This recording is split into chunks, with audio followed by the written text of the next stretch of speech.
Milliken has a global design team. We have designers in America, the UK and China, and now Australia. In 2014, we all got together, all the designers across Milliken from a global perspective. At this particular meeting, we put together some trends and some thought processes that we felt conveyed where maybe popular culture or the way we were living, the way we were thinking was going, but also how this could maybe affect carpet and the flooring industry. When we look at a trend, we have to look at the inspiration behind it and why we think it's going to move forward. This particular concept or trend, we looked at the way in which ceramicists such as Grace and Perry, Wei Wei and Edmund Duval are now being recognised as artists within their own right, with pottery and ceramics being valued as an art form, sitting within their own gallery space. This was very apparent in such exhibitions as Salone Milan and Maison Objet Paris 2014, where we saw beautiful colour palettes of pottery and ceramics displayed artistically in glazed colour waterfalls. When you take into consideration all the things that are happening in the world or happening within our own communities or in the design community, then you can slowly see how something grows and starts to move into something that's slightly bigger. You can note that in restaurants we're beginning to move away from white plates. The plates are made from earthenware. The colours are beautiful and they reflect the food that we're eating, so the food and the plates have some synergy together.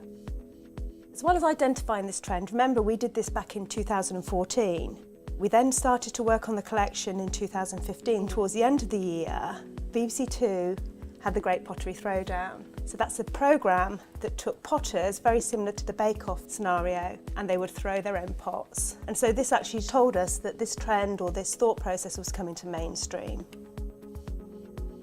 I don't necessarily think this particular collection is about the pottery and ceramics themselves. I really think you have to relate it to its colour palette. So at the moment there is definitely a surge in creative craft pastimes. Rediscovering this traditional art form, I think, has led to many creative workshops and pop-up pottery studios starting. It's very important today with mass commercialism that we have something very special, artisan and unique for ourselves. So Jackie Jones, senior designer, took the inspiration, the colour palette and used it as a basis to begin her design work on glazed clay. Glazed clay is a really beautiful product to work with within your interior space.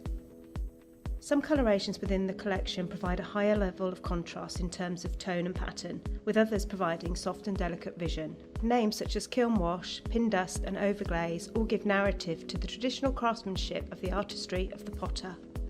It has different levels of lustre and pile height, with matte and gloss stylising that emulates the creative expression of pottery. Glazed clay and this particular product is made from 100% regenerated Econile yarn with a 90% recycled content cushion backing. So there are 30 colours within the collection of glazed clay. The colour palette reflects a very tonal spectrum of colour. Pigments and shades have an almost handcrafted composition to them, all blended with warm tones through the colour of traditional clay. They are easy to use together, understated and coordinating in their depth and accent. This should appeal to the design community and interior designers. Easy greys such as chalk base, grey speckle and soft clay sit alongside such contemporaries as black core, raku and white crackle, creating beautiful compositions to be used within the modern interior. So glazed clay has been created with a view that it will complement other Milliken design collections, making it easy for the designer to specify a complete interior package or a scheme that works as one. The design is laid in a brick format. I think this enables the designer to be innovative with the colour palette. They can build colour and layouts and various combinations throughout their interior. Its design is very modern, yet at the same time very organic in its flow across the floor plane, maybe from dark to light and colour changing in contrast. It'll be really interesting to see where this craft movement goes from here, as Milliken is part of it in 2016 with our collection Glazed Clay. I'm sure its journey has only just begun.